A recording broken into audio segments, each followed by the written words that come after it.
He asked me if, to show him my injuries, which I did.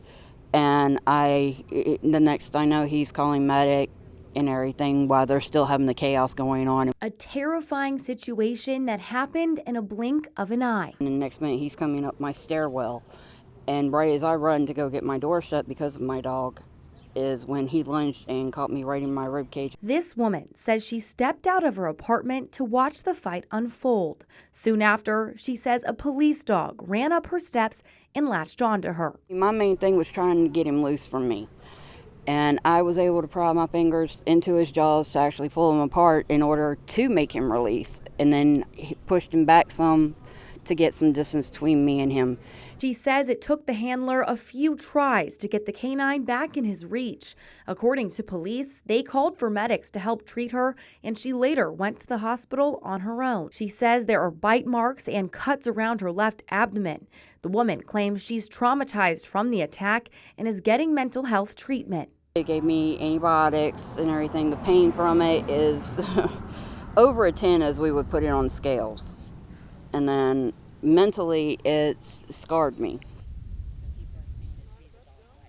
Mind just kind of telling me about what happened? You looked outside, you saw the fight. You just kind of tell me what you told me on the phone. Well, what had originally happened that day, my dog was barking and growling, and being that I'm a single mom, disabled child, I came out to see what was going on. And the next minute I know, I'm seeing a fight going on a couple buildings down from me. And I was just standing there, and next minute my son comes out to see what was going on. He leaves my door open, and as we noticed, all of a sudden a police K-9 had been released from the vehicle, started coming down our sidewalk, and the next minute he's coming up my stairwell. And right as I run to go get my door shut because of my dog, is when he lunged and caught me right in my rib cage. I had to literally pry his jaws apart to get him to release from me. So tell me about what injuries you've sustained and what that was feeling like for you. From the injuries, I've got laceration with a puncture wound in my left abdominal area. I went to the ER, got assessed. They gave me antibiotics and everything. The pain from it is over a 10 as we would put it on scales. And then mentally, it's scarred me regarding with it, that I've had to get involved back with Horizon for counseling for treatment due to the incident. What was going through your head when that dog lunged at you and then latched onto you? What were you thinking? My main concern was my son. I'm glad it didn't get him and got me instead, because I can handle it, my son can't. So you had mentioned that the dog wasn't listening to its handler. No. Tell me about, once it's latched onto you, what happened in the next, seconds or minutes after that? Once it latched onto me, my main thing was trying to get him loose from me.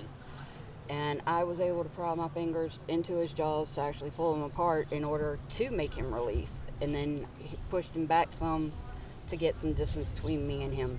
He went partially down to the stairwell to the railing when I finally seen his handler come up, who was calling for him. The dog did not want to listen. He kept turning around like he was going to lunge again 2 to 3 different times. And then suddenly he finally went to his handler, who put a leash on him. And then his handler with the dog came up partially up the stairs to see if anybody injured. I told him yes, it was me. He asked me if, to show him my injuries, which I did. And the next I know, he's calling medic and everything while they're still having the chaos going on and more cops coming in, that they had to pull surrounding counties, including state, with them. So it was obviously an extremely hectic situation added on to, what happened to you. What happened after that? You were taken to, where were you taken to? And I drove myself to Lynchburg General because of my son's condition with him having autism. It's a security thing for him, to where also when I finally get released, it's easier for me to transport coming back home. Okay. So what are you experiencing now? What have you been given? Antibiotics, medications, what's going on with you right now? Since the incident occurred, I have gone through psychiatric treatment. I have another telehealth coming up with the doctor. I've been put on antibiotics and everything. I'm going to follow up with my primary care to keep, watch on the wound and everything for infection and all that. And I want to talk about just the pain you're experiencing mentally and physically. I mean, how just traumatic has this been for you? It's been really traumatic, honestly, that I've even started having nightmares at night from it. And I used to not be like that. I had dealt with nightmares from past stuff in my life, but this has made it even worse.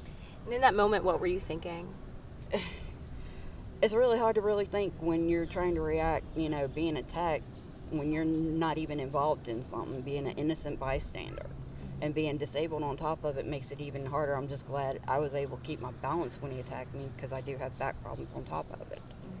So you had gone outside to see what was going on, and then that's when you stepped outside, that's when the dog came up and attacked you? A few minutes after I'd been outside, when my son joined me beside, So leaving my door open. So you were out of your house when it happened? Yes. Were you on your steps? I was on the second balcony right there at the top of our stairwell towards my apartment, where that railing is. Where that railing is? Okay. Yeah. And you had just been standing out there kind of like everyone else was kind of doing, was observing I what was was trying going to see what was going on for the safety, from my home, with the fact of my son and everything, to figure out why my dog was, behaving like she was, because she normally doesn't do that. She'll bark if somebody comes near the house, but when she starts growling, it's a different story. So what were you seeing outside? All I seen was a bunch of people gathering up 2 buildings down from me, which has been a normal around here lately with the fights going on. But it started getting a little bit more out of hand when police arrived, when a lot more people went running down over there. So what's your, next steps? I'm taking legal action for one. I'm finding a lawyer to handle the case with the fact of what was done with me, for the compensation of what the damage has been done regarding for my son, myself, the whole 9 yards. How do you feel LPD responded and reacted to your situation? It's a toss-up, really, because with the fact that I'm also a legal student with it, and I informed them, that I'm not playing games. With how they handled the whole situation, the sergeant came out, took my number and everything, because they were still dealing with it, and then later on got in touch with me regarding to it. I sent him the pictures, then he transferred it over to a K-9 sergeant to, further take on the investigation. He's asked me a couple questions here and there, and they're writing up the report, and I really haven't heard really much since. Is there anything else you want to add that we haven't asked?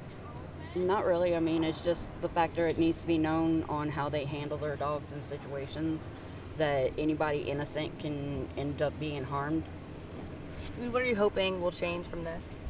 Hopefully better handling with the K-9s. My parents used to raise and handle and train police dogs ever since I was a kid, so I know exactly how to get him free, so it wouldn't injure him or myself any further.